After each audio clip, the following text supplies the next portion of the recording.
नमस्कार, स्वागत है आपका मुनाफे की मंडी में, जहां हम आपके लिए कमोडिटी मार्केट की तमाम खबरें लेकर आते हैं। साथ ही आपके लिए इंट्राडे, पोजिशनल और लॉन्ग टर्म के हिसाब से भी बेहतरीन ट्रेडिंग कोर्स लेकर आते हैं। इसके साथ ही आपके लिए हाजिर बाजार की खबरों के साथ देश भर के मंडियों का अपडेट भी लेकर आते हैं। आज हमारे साथ 3 मेहमान हैं। रविंद्र राव हैं कोटक सिक्योरिटीज से, अनुज गुप्ता हैं IIFL सिक्योरिटीज से और विपुल मजूमदार है bmazumdar.com के। आप तीनों ही मेहमानों का ET नाउ स्वदेश पर स्वागत है। सबसे पहले लेकिन देख लेते हैं इस वक्त की 10 बड़ी खबरें जिन पर आपको भी नजर रखनी चाहिए। गोल्ड की बात करें तो 50,800 के आसपास MCX पर है, 1835 के आसपास कॉमेक्स पर है। आज 200 रुपए की तेजी यहां पर दिख रही है MCX पर। चांदी की बात करें तो चांदी अच्छी तेजी दिखा रही है, 550 रुपए से ज्यादा की तेजी फिलहाल MCX पर दिख रही है। 60,250 रुपए के आसपास कारोबार हो रहा है। कच्चे तेल में आज दायरे में कारोबार हो रहा है, लेकिन शुरुआती जो तेजी थी वो अब निगेटिव जोन में आ गई है, वो लाल निशान में कारोबार हो रहा है। 113 के आसपास ब्रेंट क्रूड का भाव है। नेचुरल गैस स्टॉक बढ़ने से, स्टोरेज बढ़ने से यहां पर दबाव है। महीने भर में 30% की गिरावट नेचुरल गैस के काउंटर में आ चुकी है। कॉपर निचले स्तरों पर आज खरीदारी है। कॉपर और जिंक में कॉपर 1% से ज्यादा की तेजी दिखा रहा है। 702 रुपए के आसपास MCX पर कारोबार हो रहा है। जिंक 298 रुपए के आसपास, यहां पर भी आधे % तक की तेजी है। चलिए अब एग्री मार्केट की चाल अगर देखें तो कॉटन, जहां ग्लोबल मंदी की चिंता यहां पर हावी हो रही है और ऊपरी स्तरों पर लगातार गिरावट यहां पर देखने को मिल रही है। MCX का जो करंट कॉन्ट्रैक्ट है उसमें भाव गिरकर 41,000 के आसपास आ गया है।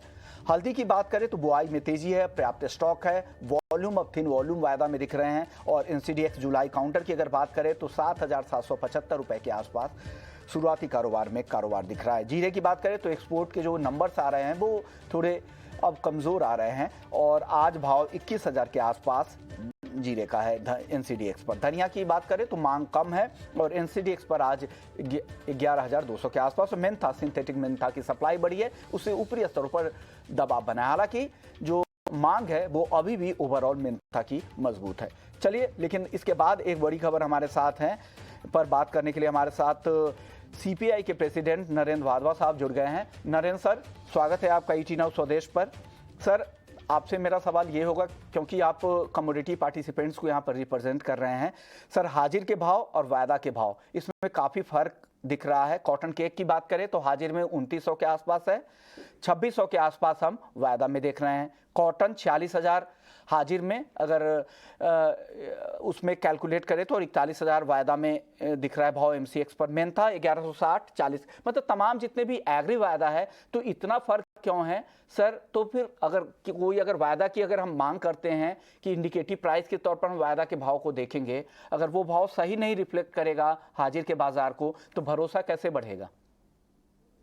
देखिए, धन्यवाद। पहले तो धन्यवाद आपको मेरे को इनवाइट करने के लिए। स्वागत है सर। कमोडिटीज के बारे में आप बता रहे हैं कि ये ज्यादातर इंटरनेशनल कमोडिटीज हैं और देखिए पूरा सप्लाई चेन में डिस्ट्रप्शन हुई है और कभी कभी ऐसा मौका आता है पूरी साइकिल के अंदर, कमोडिटी साइकिल के अंदर, जब वायदा बाजार का जो रेट है ऊपर या नीचे होता है। बट ये ज्यादा टाइम नहीं रहना चाहिए अपने आप को करेक्ट करने का। जो स्पॉट मार्केट से है वो हो जाना चाहिए।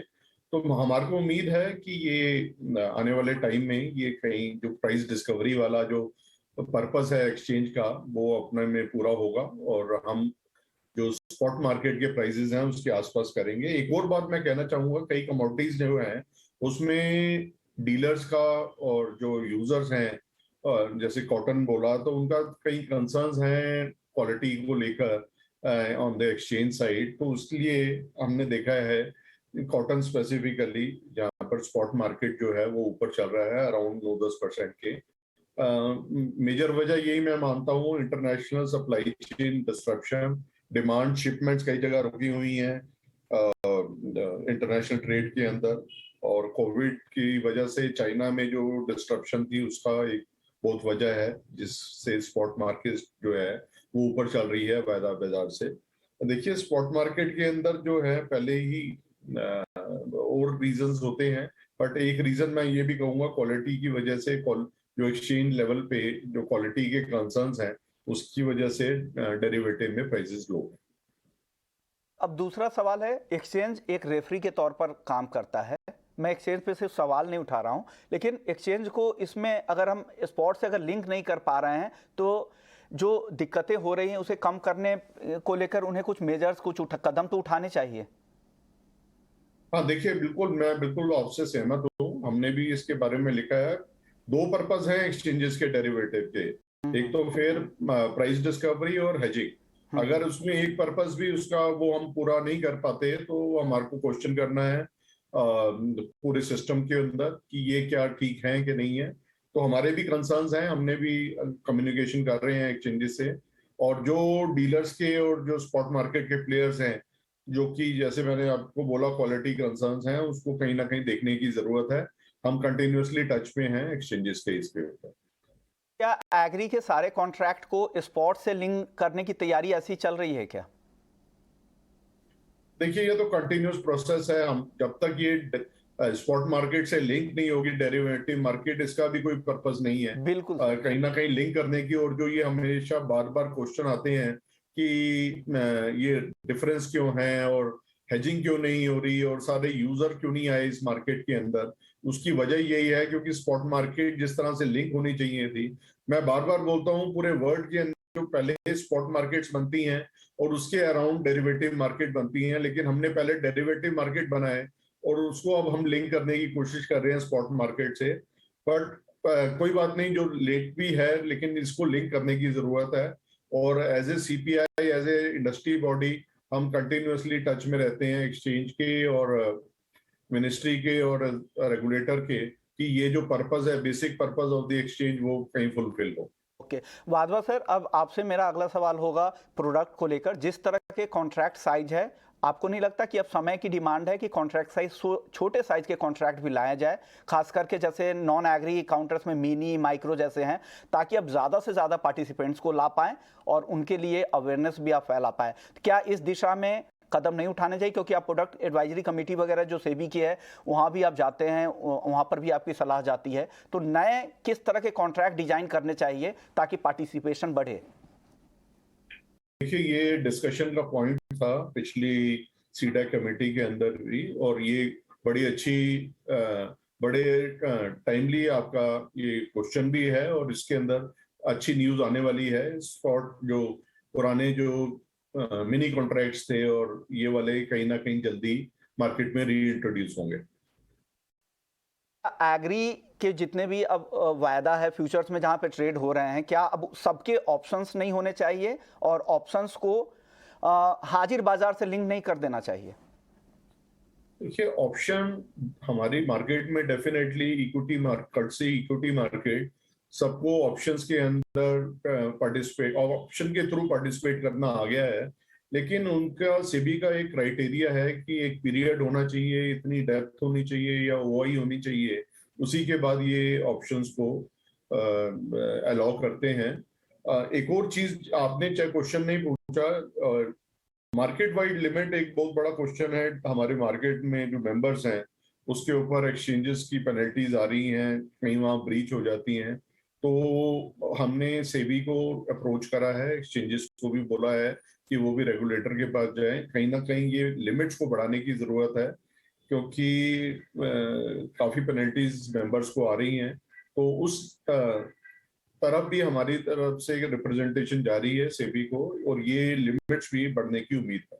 ओके सर, अब वायदा बैन को लेकर उम्मीद की जा रही है, जिस तरह से भाव में नरमी आ रही है, स्पॉट मार्केट में भी नरमी आ रही है, इंटरनेशनल मार्केट में भी एग्री कमोडिटीज़ की, क्या उम्मीद कर सकते हैं कि आने समय से पहले जो 1 साल के लिए जो बैन लगा था कुछ एग्री वायदा कॉन्ट्रैक्ट पे, वो वापस से दोबारा इसे लाया जाएगा, री एंट्री होगी इन वायदा की?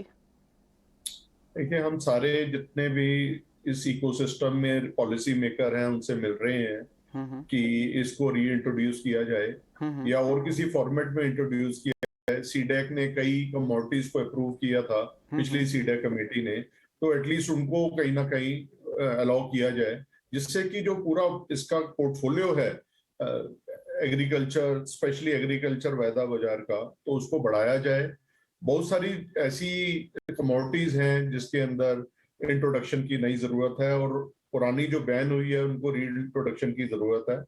कंटिन्यूअसली हम टच में हैं रेगुलेटर के और गवर्नमेंट के वेरियस अथॉरिटीज को हम मिल रहे हैं। अभी मेरे को लग नहीं रहा इमीडिएटली कहीं ना कहीं री इंट्रोडक्शन होगी, बट इसका टाइम भी आ रहा है री इंट्रोडक्शन का। तो आने वाले टाइम में से अगले क्वार्टर तक हमारे को लगता है कि कई कमोडिटीज के अंदर जो बैन हुई थी ये वापसी आ जाएंगी मार्केट में। सर, एफपीओज को राहत दी जाती है कि आप जब भी आप कोई कॉन्ट्रैक्ट में जब भी पार्टिसिपेट करते हैं डेरिवेटिव मार्केट में, क्या उस तरह की छूट ब्रॉडर लेवल पर लाने की जरूरत नहीं है?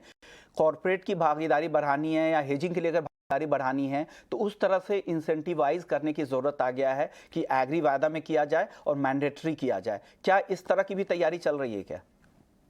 देखिए, हमने सारे पार्टिसिपेंट्स को लेकर आए हैं, एफपीआई को भी आगे खोलने वाली है, रेगुलेटर खोलने वाले हैं। तो ये उनका पार्टिसिपेशन इस मार्केट में तभी होगा जो स्मॉल इरिटेंट्स हैं, लाइक कस्टडी के लिए कई रूल्स हैं जो कि एफपीआई को या इंस्टीट्यूशनल प्लेयर को उनको समझ नहीं आते, वो चाहते हैं उसमें रिलैक्सेशन की।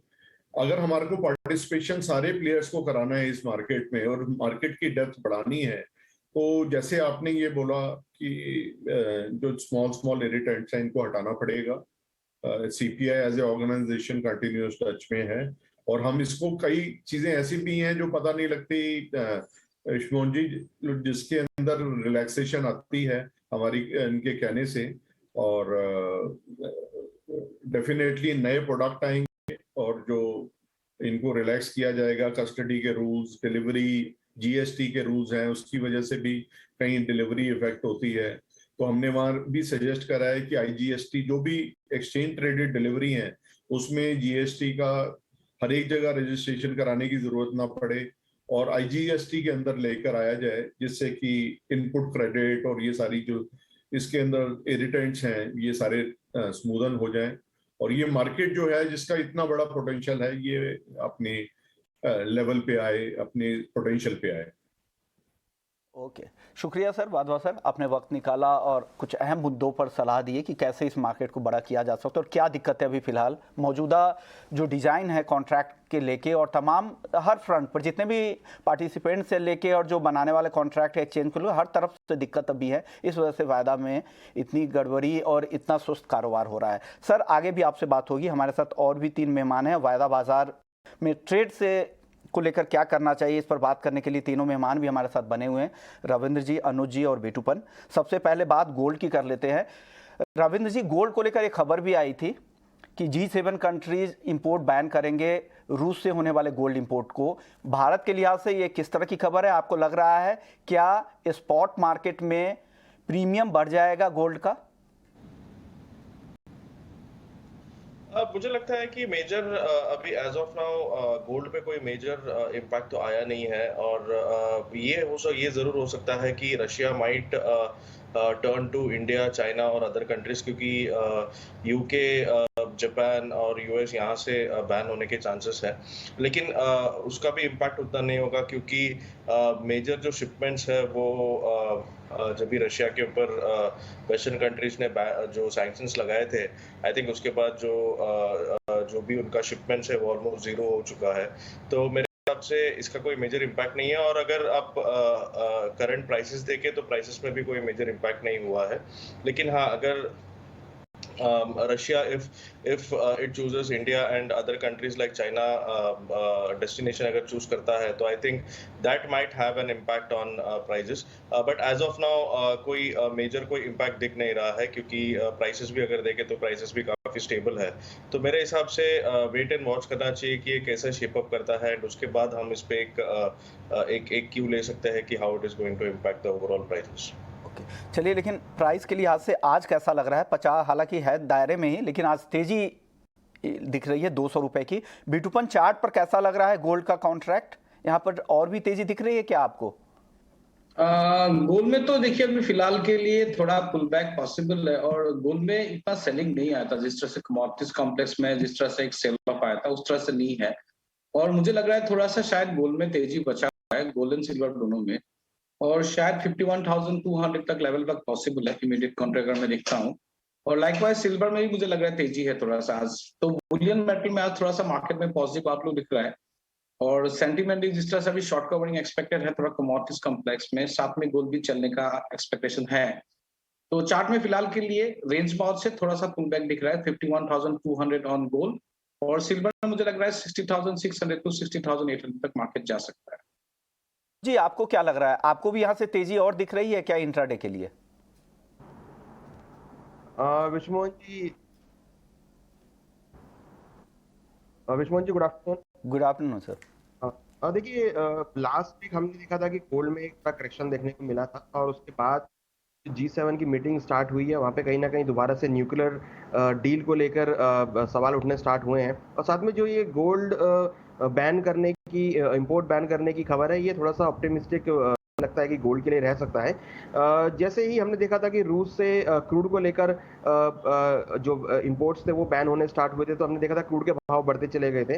तो वैसे ही सिम्टम मुझे लगता है कि गोल्ड में भी हो सकते हैं। अगर गोल्ड बैन होता है इंपोर्ट रशिया से, तो हम देखेंगे कि एक तेजी का माहौल गोल्ड में आता हुआ दिखाई देगा। हालांकि क्रूड के प्राइस ऑलरेडी बढ़ रहे हैं, तो उससे भी सपोर्ट रहेगा। और दूसरा, अगर जो इंपोर्ट बैन होता है वो भी एक काफ़ी अच्छा हद तक सपोर्टिव रोल प्ले कर सकता है। इंटरनेशनल मार्केट में अगर लेवल वाइज देखें तो $1800 और $1780 काफ़ी स्ट्रॉन्ग सपोर्ट मार्केट ने लिया है। लास्ट वीक करेक्शन होने के बाद हमने आज एक अच्छी खासी ओपनिंग गोल्ड में आते हुए देखी है। और सिल्वर की अगर बात करें तो यहाँ पर भी हम 21.40 तक के लेवल्स आते हुए देख रहे हैं। MCX में 60,300 तक के लेवल्स हम यहाँ पर देख रहे हैं। तो एक रिकवरी का जो मोड है वो यहाँ पर गोल्ड में आता हुआ दिखाई दिया है, चाहे वो G7 की मीटिंग को लेकर हो, चाहे वो रशिया गोल्ड को लेकर है। तो जो एक ऑप्टिमिस्टिक ट्रेंड था या फिर जो फंडामेंटल फैक्टर्स उसमें चेंजेस देखने को मिले हैं, वो यहाँ पर डेफिनेटली शॉर्ट टर्म में गोल्ड के लिए एक पॉजिटिव आते हुए दिखाई दिए हैं। हालांकि G7 की मीटिंग में जो डिसीजन होते हैं न्यूक्लियर डील को लेकर या क्रूड के प्राइसेस को लेकर, तो उसके बाद हम फर्दर एक मोमेंटम आते हुए देखेंगे। मगर तब तक जो इम्पैक्ट है वो हमें लगता है कि गोल्ड सिल्वर में एक पॉजिटिव रह सकता है। लास्ट वीक के डेटा जो थे वो थोड़े से हमने एक खराब डेटा आते हुए देखे थे, उससे भी हमें गोल्ड को लगता है सपोर्ट आता हुआ दिखाई देगा। और डॉलर इंडेक्स और बॉन्ड यील्ड में थोड़ी सी गिरावट हमने यहाँ पर आते हुए देखी है। हमें लगता है कि उससे भी गोल्ड और सिल्वर को एक सपोर्ट मिला है। तो वेरी शॉर्ट टर्म के लिए अगर हम इंट्राडे की बात करें तो हमारा व्यू पॉजिटिव रहेगा। गोल्ड में करीबन 50,700 750 के आसपास खरीदारी करें। स्टॉप लॉस 50,500 का लगाएं। टारगेट 51,100 तक हो सकता है। सिल्वर में करीबन 60,000 के आसपास खरीदारी करें। 59,450 का स्टॉप लॉस लगाएं। टारगेट 61,000 तक हो सकता है। इंटरनेशनल मार्केट में एक्सपेक्टेड है कि गोल्ड के भाव ऊपर में 1850 $1855 तक के लेवल दिखा सकता है। और सिल्वर करीबन इंटरनेशनल मार्केट में 21.60 $21.70 पर आउंस के लेवल देखने को मिल सकते हैं। तो इंट्राडे के लिए डिप्स की स्ट्रेटेजी हमें लगता है कि देखनी चाहिए। रविंद्र जी, चांदी को लेकर आपका टारगेट क्या है? शॉर्ट आंसर दीजिएगा सर। चांदी पे हमें लगता है कि शॉर्ट टर्म में 61,000 तक के लेवल्स पॉसिबल है, क्योंकि हमने देखा है कि जब भी ये नीचे 59,000 के आसपास जाता है तो वहां से एक अच्छा बाउंस बैक आ रहा है। तो मेरे हिसाब से जब तक 58,000 होल्ड है शॉर्ट टर्म पोजिशनल पर्सपेक्टिव से, आई थिंक सिल्वर में 61,000 से 61,500 तक के लेवल्स पॉसिबल है। तो इमीडिएट टारगेट में देख रहा हूँ 61,000 से लेके 61,500। चलिए, वक्त हो गया, तेजी है लेकिन इंटरनेशनल मार्केट में सुस्ती ही दिख रही है, तो 13 के आसपास है। बिटकॉइन क्रूड आज के लिए कैसा लग रहा है? 8420 के आसपास है करंट भाव, यहाँ पर क्या करें? आज के लिए अगर मैं बताता हूं तो आज के लिए इंट्राडे में थोड़ा सा शॉर्ट कवरिंग लग रहा है, थोड़ा सा बाइंग पे रहना है। लेकिन गोइंग फॉरवर्ड आप लोग शॉर्ट टर्म आप लोग बेयरिश में है, तो इंट्राडे में ट्रेड करना है। सिर्फ इंट्राडे में तो 83, 50, 60 सब के आसपास बाय कर सकते हैं। अराउंड 84, 80, 84, 90 का टारगेट रहेगा। और लग रहा है थोड़ा सा नीचे लेवल पे इंट्राडे में बाय करना बेटर रहेगा। तो मेरे हिसाब से आज के लिए पुल बैक रहना चाहिए कुंडल में, शॉर्ट कवरिंग रहना। ओके, आपको भी लग रहा है खरीद कर जाए रविंद्र जी क्रूड में? जी हाँ, हमें भी लग रहा है कि एक पुल बैक रैली आ सकता है टुवर्ड्स 8,560, 8,600 के आसपास। तो अगर डिप आता है इसमें 8,350, 340 के आसपास, तो एक बार बाइंग कर सकते हैं। स्टॉप लॉस छोटा होगा 8,280 का, और हम 8,500 इनिशियल टारगेट ले सकते हैं इसमें। अनुज जी, मेटल में आज क्या खरीदे? पुष्पन जी, देखिए मेटल्स में एक रिकवरी का ट्रेंड हमने देखा है, एक शॉर्ट कवरिंग यहाँ पर आती हुई दिखी है। हमें लगता है कि कॉपर और एल्युमिनियम के अंदर खरीदारी का ट्रेड बनाया जा सकता है। कॉपर पर्टिकुलरली 698 के आसपास खरीदारी कर सकते हैं। स्टॉप लॉस 692 का रहेगा। टारगेट 710 तक हो सकता है। वही एल्युमिनियम के अंदर भी करीबन 209 के आसपास खरीदारी कर सकते हैं। ऊपर में 211, 212 तक के लेवल देखे जा सकते हैं। 207 पे स्टॉप लॉस लगा सकते हैं। तो बेस मेटल के अंदर हमने जो रिकवरी देखी, एक शॉर्ट टर्म एक शॉर्ट कवरिंग यहाँ पर आती हुई दिखाई दी है। शॉर्ट टर्म में थोड़ा सा बाउंस बैक हम एक्सपेक्ट कर रहे हैं। हालांकि हमने कॉपर में 700 तक के नीचे के लेवल आते हुए देखे थे, जहां पर हमने रिकवरी देखी है। हमें लगता है कि एक बाउंस बैक बेस मेटल में देखने को मिल सकता है। ओके, रविंद्र जी, कॉपर पर आपका टारगेट क्या है? आप भी खरीदारी की सलाह देंगे कॉपर में? जी हाँ, पॉसिबिलिटी है क्योंकि काफ़ी हैमरिंग हुआ है कॉपर में और एक पुल बैक पॉसिबल है जब तक कि 696 694 होल्ड है ऑन द डाउन साइड। ये मैं अगले महीने का कॉन्ट्रैक्ट के बारे में बोल रहा हूँ, जुलाई मंथ का। तो मेरे हिसाब से 708 से लेके 710 तक का इनिशियल लेवल में देख रहा हूँ और अगर वो ब्रीच कर देता है तो फिर 720 तक भी जा सकता है। ओवरऑल ट्रेंड इसका अभी भी डाउन साइड है, लेकिन मेरे हिसाब से एक पुल बैक रैली के लिए छोटे स्टॉप लॉस के साथ बाय कर सकते हैं। वक्त कम है, बिटपन एक कोई टॉप ट्रेड बताइए मेटल में आपकी तरफ से आज। इंट्राडे में तो कॉपर बाय करना है, 710 तक टारगेट रहेगा और इसको होल्डिंग पे रहना है तो 715 के आसपास शॉर्ट टर्म में ट्रेड। एक तो इंट्राडे में बाइंग, शॉर्ट टर्म में जिसको पोजीशन रखना है तो 715 16 में सेलिंग बनेगा। ओके। तो और जिंक में भी मुझे लग रहा है कि गोइंग फॉरवर्ड 304 305 आता है, शॉर्ट टर्म में नीचे के लिए सेल करना चाहिए। 280 तक प्रॉब्लम 280 तक मार्केट गिर सकता है। ओ नहीं, यानी कॉपर को लेकर कन्विक्शन ज्यादा है, तीनों ही जानकारों को लग रहा है कि कॉपर खरीद लेना चाहिए। चलिए अब फटाफट से अब एग्री मार्केट की कॉल ले लेते हैं। ग्वार सीड और ग्वार गम काफी गिर गया है, क्या लग रहा है अनुज जी, कितनी गिरावट यहाँ से और दिख रही है ग्वार में? देखिए आज अगेन कॉन्ट्रैक्ट लो बनाया है ग्वार सीड, ग्वारगम और ग्वारेक्स ने। तो कहीं ना कहीं जो सेलिंग प्रेशर है वो फिजिकल मार्केट में भी दिखा है। फिजिकल मार्केट के अंदर बिकवाली हावी होती हुई दिखी है। हमें लगता है कि अभी जो एक 5500 का जो सपोर्ट था, जहां पर हम देख रहे थे कि थोड़ा बाइंग एक्यूमुलेशन देख रहे थे, बट मार्केट वहाँ सस्टेन नहीं हुआ और वहाँ से गिरावट की तरफ आया। तो यहाँ पे बिकवाली का ट्रेड हमें लगता है कि देखने को मिल सकता है। 5250 के आसपास बिकवाली करें, 5350 का स्टॉप लॉस लगाए, टारगेट 5100 तक ग्वार सीड में देखने को मिल सकता है। ओके, शुक्रिया अनुज जी आपका, रविंद्र जी आपका और बिटपन आपका, आप लोगों ने वक्त निकाला, बेहतरीन ट्रेडिंग कॉल्स दिए। तो मुनाफे की मंडी में फिलहाल इतना ही, लेकिन आप बने रहिए हमारे साथ। ब्रेक के बाद आपके लिए लेकर आएंगे एफएनओ जंक्शन। नमस्कार।